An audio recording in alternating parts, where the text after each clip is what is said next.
wants me to write my first paper on cryptocurrency, the power of cryptocurrency. Yeah, dude. How sick is that? Oh my God, you're gonna be all over that one. So you're just gonna have a field day with it, or what? Field day, dude. Field day. Because the cryptos, it was crazy. man. The cryptos, I'm telling you, it's the future. I was literally reading for our book that we had to read. I had to lead a discussion, and we were reading about this guy who was from France, and he had this like whole economic system all built around the U.S. dollar, or not the U.S. dollar because he was in France. It was his form of like fiat currency, basically. He just kept printing it. Went to shit, dude. I'm telling you, I'm nervous that could happen in the U.S. That's why, dude. Bitcoin. They printed what, 1.9 trillion? Yep, 1.9 trillion, dude. That's more than the whole market value of Bitcoin. Exactly, dude. Twice as much almost. I can't believe it hit what, 62, right? 62,000? Yeah, it was like 60. It was basically 62, 61.7, and then it dropped. The swings on Bitcoin. Crazy. What's it at now? It's at like 55,000. I was just about to say the swings on Bitcoin, you can live off the swings alone.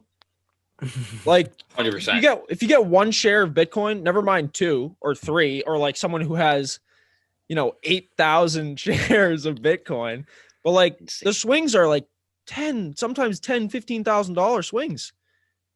Like exactly, dude. It could still be worth 55,000 a Bitcoin in 10 years, but if you trade all the swings, you can be a billionaire.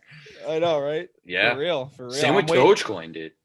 Yeah, well, Dogecoin, Doge to the moon, baby.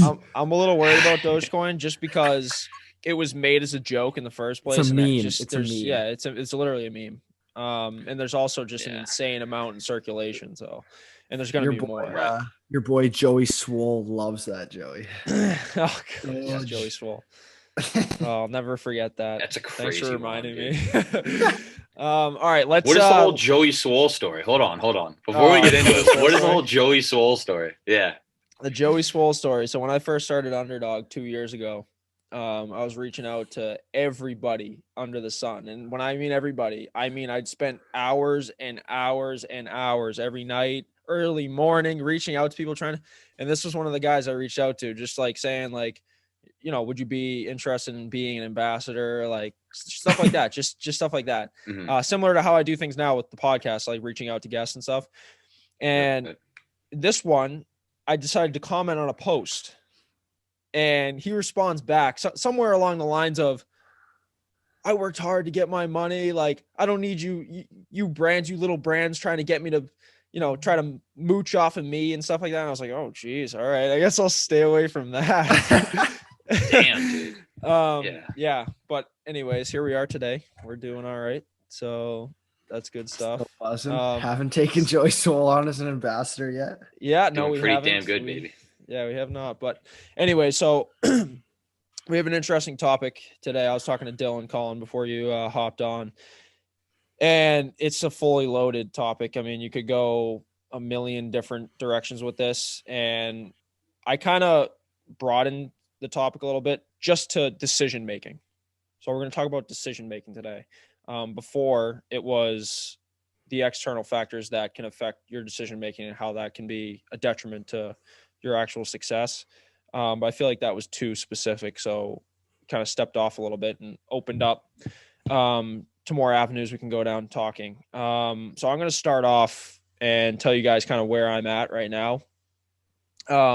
So for you guys, that hockey's been kind of, it's been a sore subject this year. It's been tough, especially with COVID on top of that. It hasn't been easy, and it's been hard to find my ground every day, and like just finding like purpose in every day.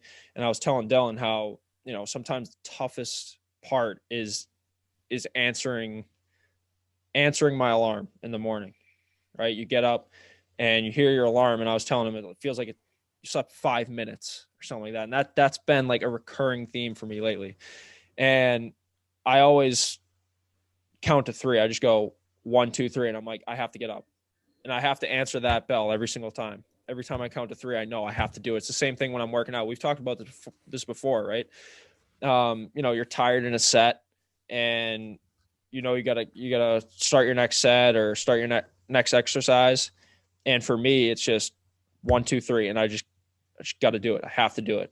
And I feel like that's a decision. That's a strategy, I should say, that was built over time for me. Because once again, you got to find what works for you, right? Like lately, you guys know I used to get up 5 a.m. There's been times of, 4:30. Dylan, the days we'd work out early morning in Attleboro, and that was easy for me. But with the things that changed, like this year with hockey and all that stuff, it's been harder, and it's been hard to find a direction in training. And you don't realize it until you don't have a direction, and you're backed into a corner, and it's tough. It's really hard. However, you have to find ways around that. Like instead of getting up extremely early, I'm going to bed extremely late, and I'm getting up for my first real commitment, which is working, right? I got to get up 6:30, 7:00 in the morning, whatever it is, instead of getting up at 5:00 and working out or working on Underdog and stuff like that. Instead, I'll go to bed at whatever it is, 1, 2 a.m. Right. And I force myself because I got to get up the next day at that time. So those are all decisions that you have to make every day. And everybody has their own decisions that they have to make every day, whether it's big or small. But I'm interested to hear what you guys have to say about your own lives and kind of where you're at in decision-making processes and how you respond to difficult decisions that you have to make. So Dylan, you want to start us off? Yeah, I'll jump into that. Couple things I was thinking about were just, the major decisions that I've had to make in my own life. Like if I look back at the past, if we go back to like the start of high school, let's say, like I had to make a decision if I wanted to leave home, leave Medicine Hat after 8th grade and go to Edge in grade 9. That was probably the biggest decision I had to make at that time. And then, a couple of years later, it was to leave for my senior year to play for the Wizards, whether I wanted to or not. Like that was a decision I had to make. Then it was a decision to leave Brookings and come to the Generals. My most recent, kind of big decision was to go to Long Island, to accept that offer if that's what I wanted to make out of the next 4 years. So kind of those, I guess I kind of named four major decisions that I've had to make in my not necessarily career, but schooling in my life. And if I look at those, I always took my time with them because those were major things. Like you said, there's little ones like, okay, I need to get out of bed. Like, what am I going to get done today? Like daily decisions. Those were major ones because that affected the next year or up to 4 years. Those are the pivotal times, entering high school, deciding what you're going to do, and then going on from there, right, to play juniors instead of going to college, the traditional, we already know where I stand on that. But anyways, going from there to juniors and then from juniors to college, like those are all things that you have to decide, and they're pivotal for your next couple of years. Yeah, they were determining my future. Like that was going to decide, what the next year of my life is going to be like and where I'll be. Every one of those decisions involved moving locations. You're standing at a fork in the road pretty much. Yeah, exactly. And I got to decide, what direction I'm going to go. And if I look at all those decisions, what influenced me the most was my goals. What is my goal? The end goal since the start of high school has always been to play Division I hockey. That's been the goal from the start. That's the only thing I had in mind. Not the only thing I had in mind, but that was, the light at the end of the tunnel. That was my end goal. And each one of those decisions along the way involved that goal. And it revolved around that goal. Like the decision to go to Edge was so I had a better chance to play Division I hockey. Chance to go to the East was so I could play Division I hockey. To leave Brookings, same thing. It all revolved around that end goal. So I think for me, my decision making was most affected by my goals in life. And, maybe after Long Island like that, now I've kind of, not that I've reached my end goal, but now I'll be going in to play college hockey next year. So now I need to have a new goal that'll affect my decisions after. But yeah, to kind of get back to our point, I guess the biggest thing that affected my decision making in my life has been my goals. Yeah. Now, so was there a time, like, obviously you're here now, you're going to play D1 hockey next year. You know, we know that. That's unbelievable in itself. But was there a time where you came across like a decision you had to make where you feel you didn't make the right one at that moment? um Honestly, no. I think everything worked out. Like you can always say, "Oh, in hindsight, 2020, Well, yeah, yeah, should have done this." But looking back now, everything kind of fell into place. Everything happened for a reason. Like I was supposed to play in the NA that first year, my 17-year-old year. yeah, And that didn't work out. Like now I'm like, holy shit, I'm gonna be playing tier 3 hockey in the EHL. Like that's where I was at yeah, 17. Like, how the hell am I gonna go to D1 playing in the EHL? yeah, But it all worked out. Like I had a great year that got me drafted in the NA, got me playing in the NA the following year. Like everything worked out. And I guess at the time, I could say that Brookings was a mistake. That was a mistake waiting for the draft. And I should have taken a tender that 17 yeah, year old year in the AHL because Brookings was just a dumpster fire. That was terrible program, terrible organization, and it was bad just to be a part of that. But at the end of the day, I got out, and that's how I ended up here. If I would have took a tender somewhere else, maybe I wouldn't end up in the position I am today. yeah. So I think looking back at it, I can always be like, oh yeah, hindsight, should have done this. But at the end of the day, it all worked out and everything happened for a reason. Yeah, anybody can do that. Can say that they wish they changed this or they wish they changed that. Yeah. And Oh, if I did this, this wouldn't have yeah, happened. Yeah. I know. And like one thing I want to say about that, I mean, I know here we are, we're 20, 21 years old, but I feel we've gone through a good amount of stuff in our early life, at least. Anyways, we have some accolades that other people don't have, and we know what the work that you have to put in to get there. And I feel like in each decision that you make, having a strong stance on that decision makes you feel that much better going Being forward. confident in your decision. Being Like, confident in yes, your decision, regardless of what other people are saying, what you think, like the conventional opinions of other people to make your decision for you. It's almost like society's making your decisions for you in reality, right? Yep. And I mean, people can say that about junior hockey, right? What are you going to play junior hockey for? You know what I mean? What's the point of that? And it's to play college hockey. It's to play D1 college hockey. Like, what Well, were you gonna say? here's a good one for you. So, a little off topic, but so my dad went down to Liberty Tax to look at my sisters and mine taxes for this year, and obviously, just with the stimulus checks in Canada, he wanted just to have someone else do it to make sure everything would get back right. Anyways, the lady's like, "Oh, okay, your son Dylan, yeah, he's 20. Yeah, okay, does he work? No, well, not legally, but does he work? Nope.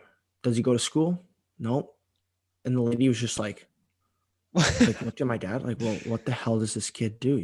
Again, like they don't get it. Like they just think, oh, he's playing hockey. Oh, okay. Yeah, I know. Oh, But God, anyways, off topic, but yeah, no, that's a valid point. Yeah. So now, Colin, now that you're in college, you're playing college football. Take us back in decisions you've made through your career so far, because I know you have big goals in football and in business. Right. Yeah. I mean, so I've always been, all three of us are extremely goal oriented people. And for me, my goals have always been very embedded deep inside of me. And they've just come to me. Like I've known what my goals have been my entire life. And so when I was younger, I remember in elementary school, my parents took me to Fenn School, which was like a private elementary school. And then I remember at Fenn, like I remember when I was younger, I was probably third or fourth grade. I was just a little bit sensitive and a little bit soft to some things. I don't want to say soft, but just sensitive, I think is the right word. Um, and then when I went to Fenn, I was surrounded by like great teachers and great people, and I was in a better environment, and I was able to play football and learn. And then when I was going to high school, I had a decision to make. For me, it was I obviously wanted to play ISL football, to get a great education and also to be able to play a high level of football. And it came down to, I remember, Belmont Hill, St. Sebastian's, and Middlesex. And you And chose the worst one. Good job. I'm not gonna lie, I chose Middlesex, and for basically all 4 years of Middlesex, I hated it. I really did hate it. And there were a lot of times where I was looking to transfer. I mean, my junior year, I almost transferred to BB&N, and I almost transferred to Belmont Hill. Literally, I had a deal on the table where I was going to transfer to Belmont Hill, and I was all set to go there and play. But the one thing was I had to repeat my junior year, but I had already repeated my freshman year when I had gone from Fen to Middlesex. And so for me, and here's the thing, I was talking about it, and it was like, so my dad actually set it up, and he never even told me because he didn't want it like in my head. And then because I had to repeat, it just wasn't going to work out. And he never even told me until after I graduated from Middlesex. But so at Middlesex, I went into a dumpster fire, dude. And when I originally went there was because like the education, and also because I was going to have a chance to start right away my freshman year. And that's what I did. But the team was 0-8, and the infrastructure on the team was horrible. The team culture was trash. And we were 0-8 my freshman year, 3-5 my sophomore year. And then my junior year was when I was like, wow, because I thought I wanted to make a jump my junior year. I thought the team was going to be better, make a jump from 3-5 to like 5-3 or 6-2 or something like that. I fucked up my shoulder, tore my labrum, missed a lot of the games, and we ended up going 3-5 again. And I was hurt, so I only played in I think 3 out of the 5 games or 4 out of the 5 games or something like that. And I remember for me that was like dark times, and what I had to do is just think about my why. And so in that off season, I remembered like my goal this entire time has been to play Division I football. At that time, that was my goal, and to play football at the highest level. And so I just kept working and kept working. And for me, it was just all about trying to play Division I football in front of the biggest stage possible and have a chance to go play in the NFL. And then my senior season came around, and I was still at Middlesex, and I was a senior, and so I knew we had to make a change and shift in the culture. And that's exactly what we did. And we ended up winning the conference championship. And so I truly believe that everything happens for a reason. And if you commit to your goals and you work hard, then things will play out in your favor if you work hard and believe. And that's exactly what happened to me in high school. And then on the recruiting trail going to college, like I said, the whole entire time I was just so focused on playing Division I. I was traveling all over the place, going to camps, visits, individual workouts. Yeah, I remember talking to coaches. Oh yeah, coaches were coming to Middlesex talking to me, and the whole time Trinity was recruiting me very hard. Since my sophomore year, they were recruiting me really hard, and I would honestly was not even thinking about them. And then at the Thanksgiving break of my senior year, I remember visiting Trinity, and it was just me and my dad and the coaches. And I remember they gave me their reason for why I should go there. And they knew that I was interested in finance. And the one main thing that I remember was he talked about team culture and winning culture. And the mistake that I made when I chose my high school was I did not put nearly enough emphasis on the culture of the team or the school you're in. And it came down for me to Trinity, playing Trinity, which is Division III NESCAC football, and I was going to be able to play corner. Or I picked up a late offer from Lafayette, which is a Patriot League Division I school, and they usually go about 500 every year, and they offered me as a free safety. And for me, I've always played corner. I've played it since 6th grade, and it's been my favorite position. And so for me, the opportunity to be as a guy that wants to be in private equity or venture capital, to be in between Boston and New York, and to be on a team with a winning culture, and to be able to play my natural position, I just trusted that with all those factors in place working for me, if I continue to work hard, which I knew was a given, because that's just what, and I'm not trying to like brag, but that's just what all three of us do, what we've always done. Like we've worked for everything that we have.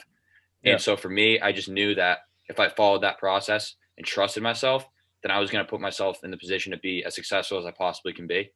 And so that's what led me to being here.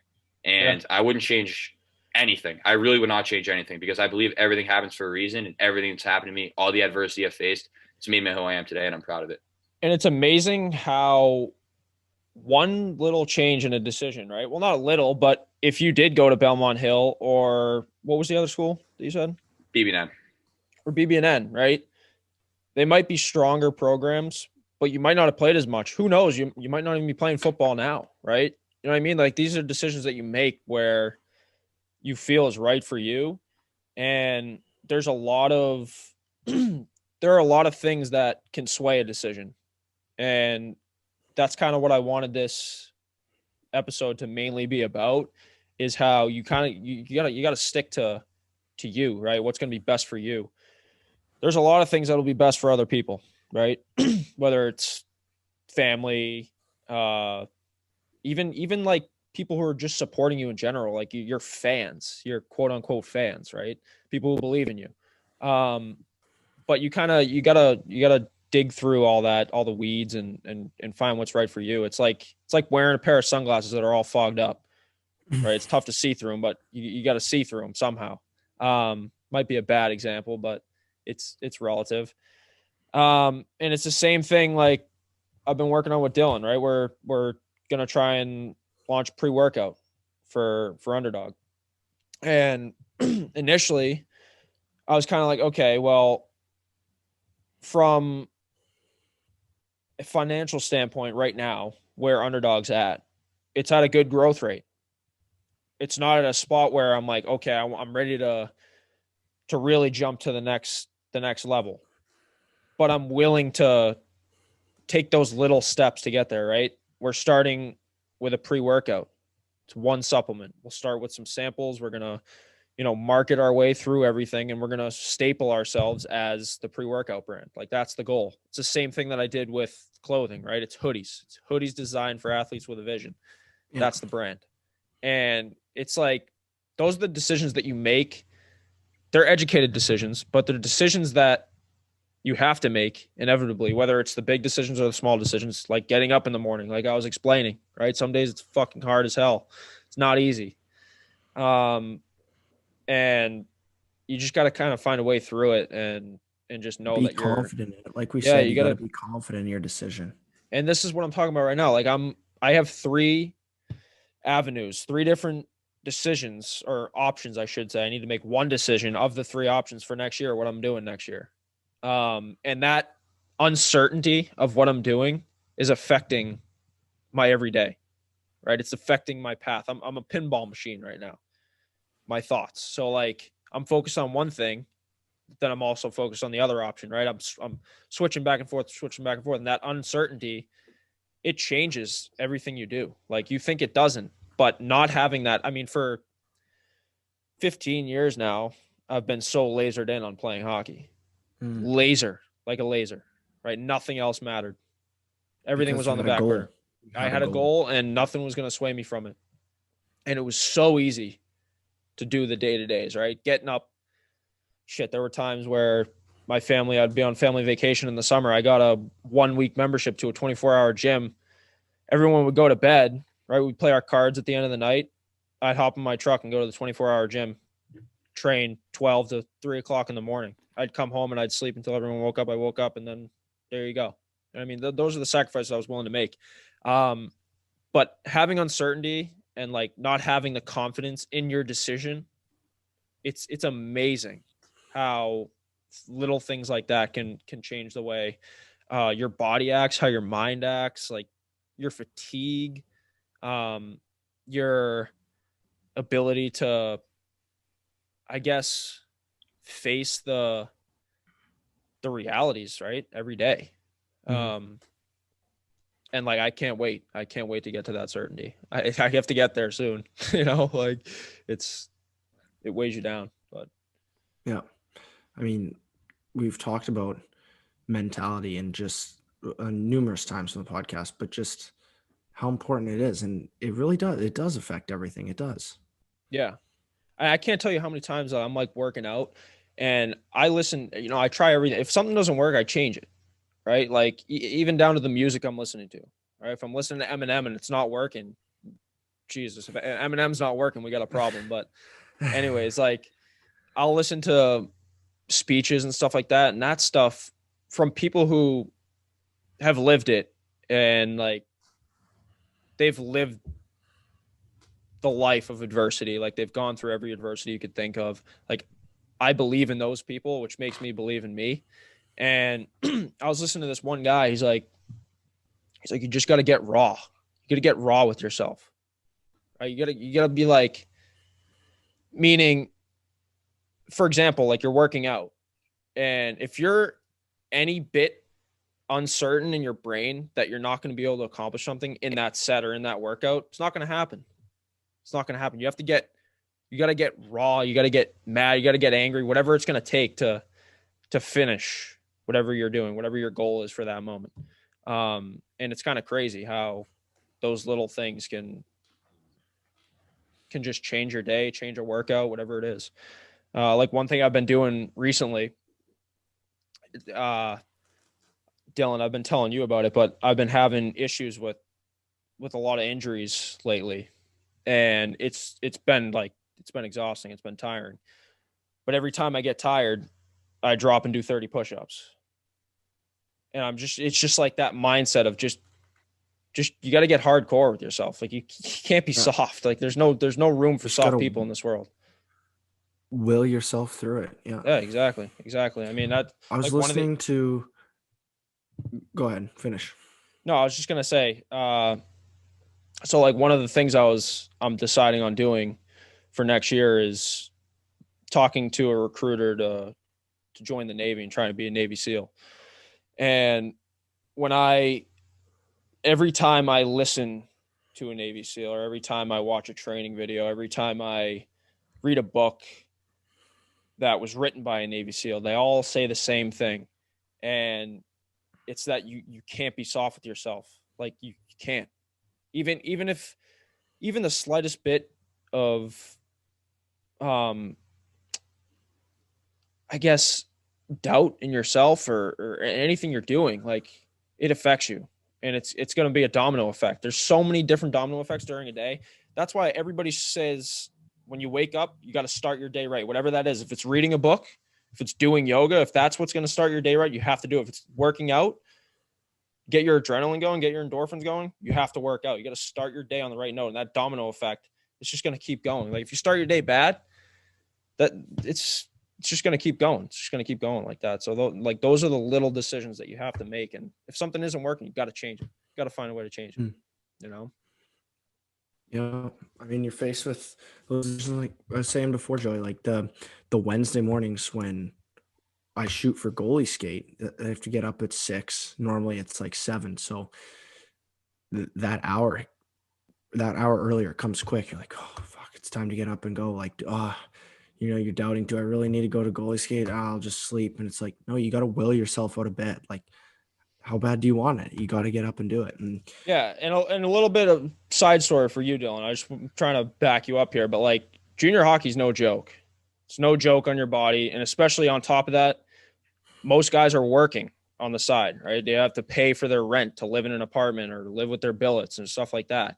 And it's exhausting, especially when you lose 3 games in a row and, your coach decides to bag skate you on a Monday or Tuesday or whatever it is. Like it's exhausting. And the stress of trying to get to that next level, that's exhausting. Like it adds up.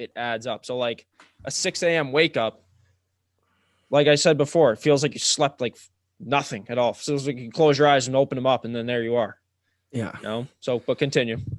No, I was just gonna say we was listening to the Everything College Hockey podcast with Coach Riley at Army there, and he talked about the difference between effort and compete, and like just in terms of hockey. Now I know this is kind of a hockey specific one, but I'll broaden the explanation out after. And he got into the details between guys can be trying hard and skating really fast and looking like they're working hard, but truly to compete is like it's just a sheer will to want the puck, to want to win every race, win every battle. Like, and that applies to everything. Like, you have to will yourself to want whatever it is. Like you could be eating a meal. You need to eat. You finish your workout, but you're exhausted. You just want to lay down. No, you need to eat. Like is funny as that sounds, like it could be something as simple as that, like Yeah. just willing yourself to do it and to accomplish so you can accomplish whatever goal it is. Yeah, absolutely. And so this is kind of straying from the topic a little bit, but I've been really listening to this podcast by Andy Frisell. He's the founder of First Form. Like, he had a tough upbringing, and he's a self-made man, right? And he has this podcast. He used to have a podcast called the MFCEO Project, which was all about entrepreneurship and all that stuff. But he has this new one called Real AF. And he talks about how there was this one episode I was listening to. He talks about how he feeds off negativity. He feeds off the negativity. The positivity, it comes to a point where it's only so useful. The negativity, the haters, like all that stuff comes into play for driving your motivations. And he also talks about how there's a ton of people who are saying it's a society podcast, meaning he talks about society a lot. He talks about how there's all these people who have made millions of dollars, but they tell people what to do based off their own experiences, when in reality, everybody has their own path, right? If somebody's like, you can't use material things as a driver. Well, some other kid, right? He might've been dreaming about driving a Lamborghini since he was 10 years old.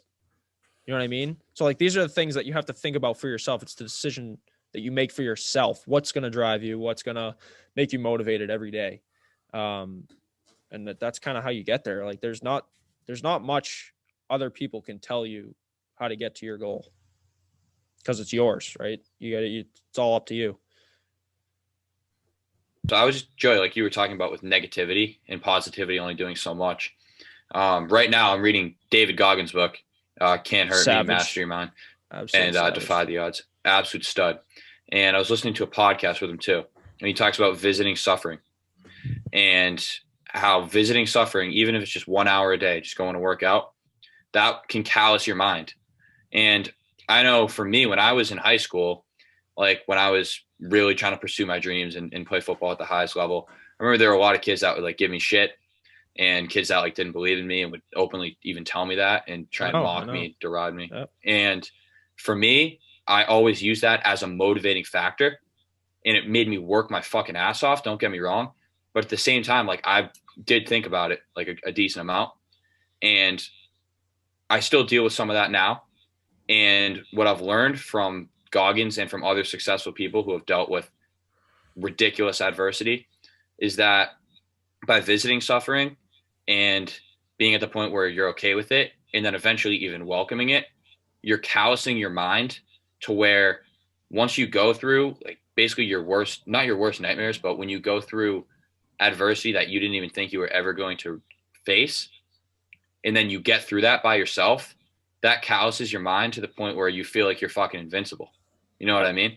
And now I'm in college, and I've learned that I'm getting to the point where I'm now beginning to callous my mind. And so when people say shit or when adversity hits me, like I'm at the point now where I'm welcoming that, using that as a learning experience, and then using that to grow. Yeah. And that applies to all aspects of life. That applies because it could be football, it could be hockey, it could be business, it could be in school. Like wherever you're trying to succeed, there are going to be people that aren't going to believe in you, and there are going to be people that look at what you're trying to do, and they're probably thinking to themselves, oh, I don't have a goal like that. I'm not driving myself like that. And then out of envy and out of jealousy, and out of fear that you're going to succeed, they're going to try and stop you. Yeah. And if you can welcome that and callous your mind and use that as a driving factor and to make yourself better, and then also to just not think about it that much, then that's when you know that you're really getting to a point mentally where you really can't be touched and you're going to be able to succeed in whatever it is that you're doing. Yeah, absolutely. Definitely. Yeah, that's good stuff. I mean, I feel like this episode's been good. It's kind of a weight off the shoulders for me. Like, I feel like I've been carrying this around. I was just going to say, important. It's like a therapy session. It's good to talk about that. Yeah, and it's important because everybody goes through it. Like everybody's making decisions every day that's going to either better their life or make it worse, right? It's as simple as that. Sometimes you go on a streak, making bad decisions, right? Even if they're little tiny ones. But like I said, it's domino effect, and just kind of, you got to learn when to hit the stop. Well, not learn, but find a way to hit the stop button and turn it the other way. It's like the stock market, right? You know what I mean? Like GameStop. Oh my God. But yeah, let's this is a good episode. Let's wrap it up on that. Unless you guys have anything else to say. No, I was Good. just kind of ended on the note that, yeah, for me and for myself, I guess my decision making has been influenced by my goals and my why, as Colin said, and I think that's my biggest takeaway. Awesome. It's good stuff. And guys, so listeners, like, we don't advertise this podcast. It's fully by word of mouth. So it would really appreciate it if you guys left a review or just share with your friend if you liked an episode. And if you don't like it, whatever, it is what it is. But we're happy to be here and just talking to each other about these topics that everybody deals with. So we appreciate you guys listening, and we'll see you next episode.